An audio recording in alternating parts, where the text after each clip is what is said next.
saved you. Tell me. That's how we're gonna win. Not fighting what we hate.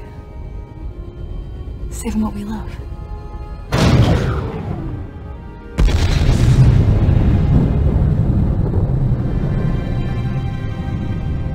No! Say it isn't so, Star Wars.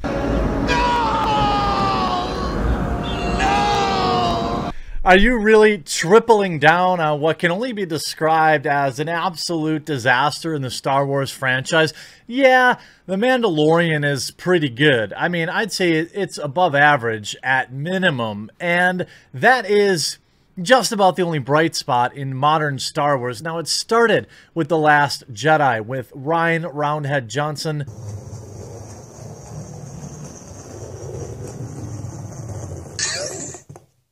Promoting a lot of his own political beliefs and personal ideologies inside of his Hollywood blockbuster movie. And all he got was a ton of headlines, a lot of retweets, and a fandom that hated the film. Now, it did.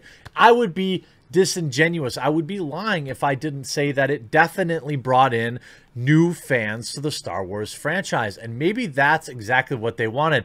The problem is the fans they brought in are garbage. They're not buying the toys, which are wasting away on the shelves. They're not buying the merch, except to ironically wear it to Starbucks while they're having their coffee so they can pretend that they've been a Star Wars fan since the 70s. These people don't spend money. These people don't love canon. These people loathe, most importantly, despise the original fans, and it created a schism in the fandom that is difficult to describe on any reasonable scale. It's probably the biggest divide other than maybe video game players and video game manufacturers. You could maybe argue that there's definitely a schism between people that play Call of Duty and, say, Activision, or people that play Madden or other sports games and Electronic Arts. That's definitely one that's legitimate, but they continue to push a particular agenda, and that is the Force is female. And now Disney Plus is making a brand new female-focused Star Wars series. And again, look, I want to be very clear. Cool. All right? I'm not saying it shouldn't exist. I'm not saying that I have a problem with it. And I'm not even saying that it's guaranteed to be bad. I mean, it's extraordinarily likely to be bad. But it's no guarantee. It might be good.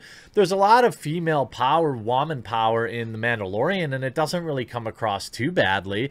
The thing is, you can have strong female characters as long as you're not lazy, as long as you're willing to take the time to write a good backstory, as long as you're willing to take the time to put them through trials and tribulations and not just expect fans to say, oh, it's another Mary Sue. Strong woman, like and retweet.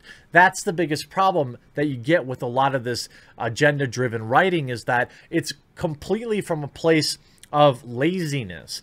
They want the maximum accolades and likes and retweets for the least amount of work.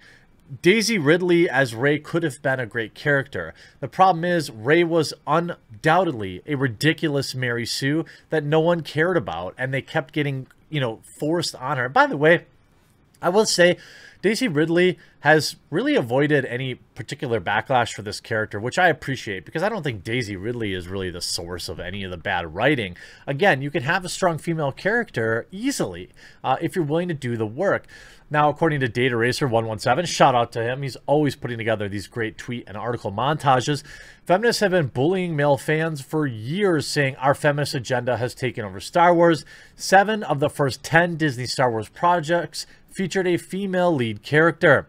But now is the first time, according to Deadline, female-focused Star Wars series from Russian Doll's Leslie Headland in the works at Disney Plus.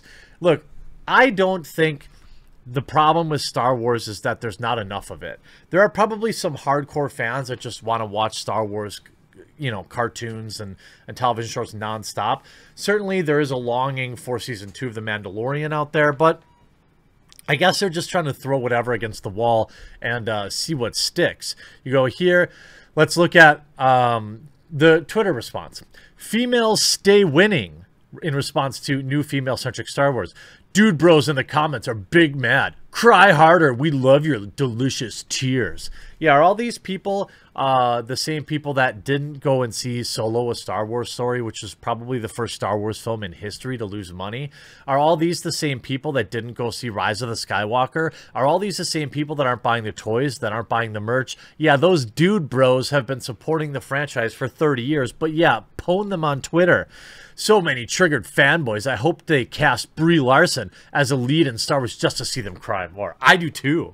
I mean, seriously, please, please.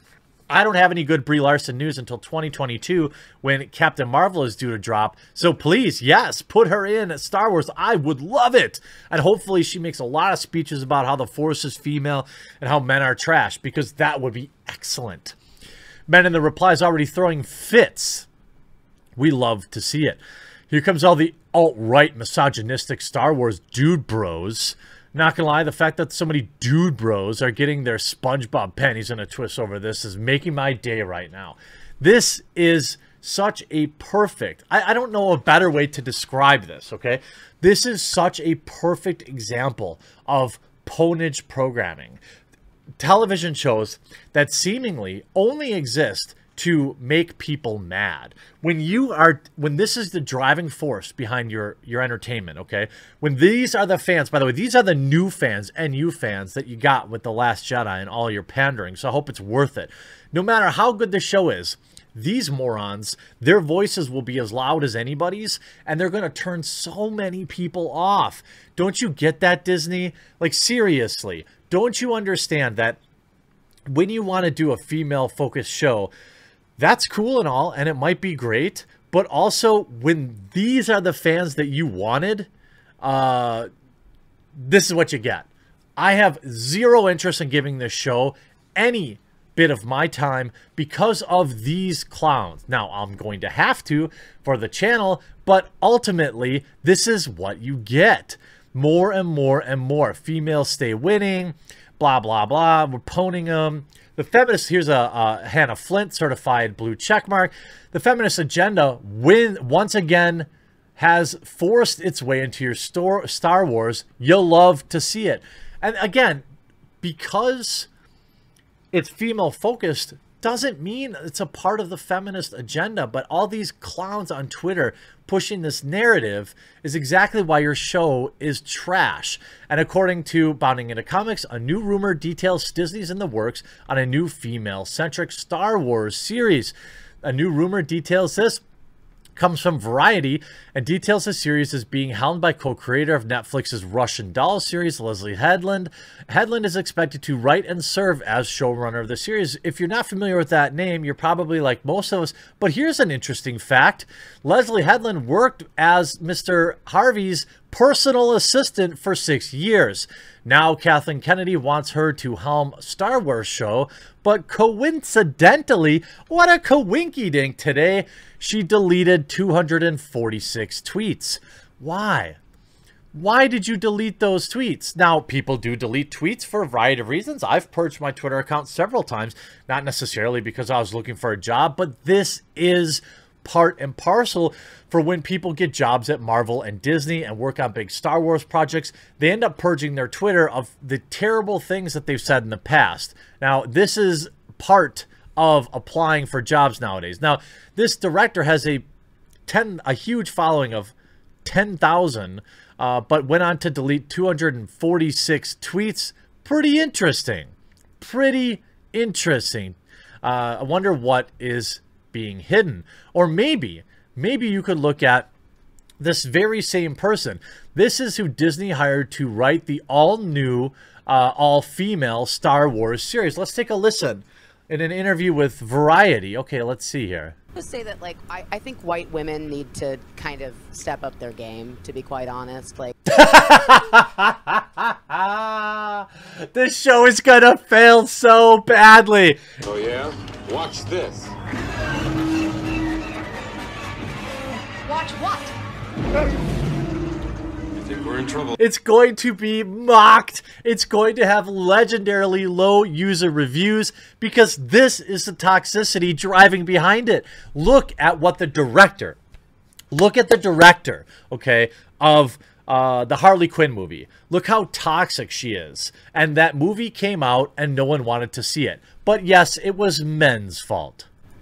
Sorry, but I'm calling you bitches out. Like, you really do, because like, you know, there's like I couldn't agree more with everything that these brilliant women are saying. But yes, like, I'm strong. also seeing the silent killer, which is a lot of white women at the top who are kind of reinforcing a lot of old ideas. They're What is with this? So cringe. I wasn't sure how to be an ally. I wasn't sure what type. I got so caught up in like what kind of terminology I was supposed to be using. Oh my God! Imagine this. By the way, nobody, and I mean absolutely, positively nobody, is required to be an ally of anything unless you work in Hollyweird, of course. Imagine saying, well, I didn't know the appropriate words to use. You know, back when I was a kid, you know, being an ally just meant, you know, supporting them. It didn't mean adopting a whole new set of words that you could use. You get, well, white is diverse, which is something somebody said to me. And I was like, wow.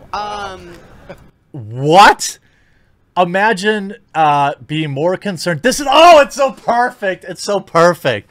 This is what you get when you have a hiring plan that circles around the color of somebody's skin. Remember that the color of someone's skin does not affect what's in here.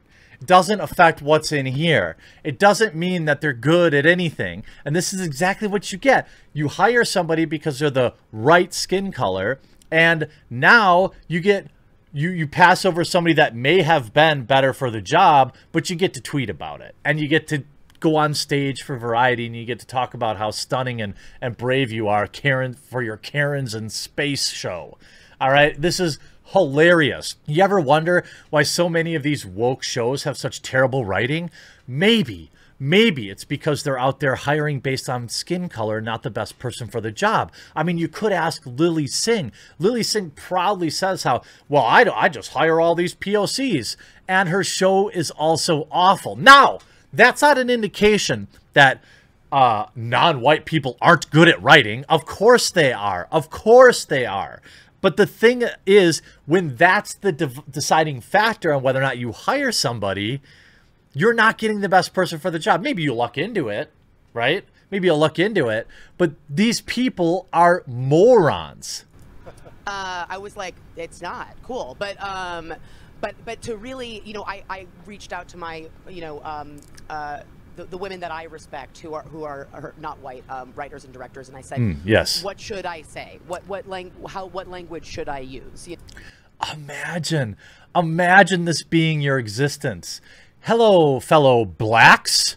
What words can I use? Now, I know I've got black folks that watch my videos. I don't know. Email me and let me know if I'm using the wrong words.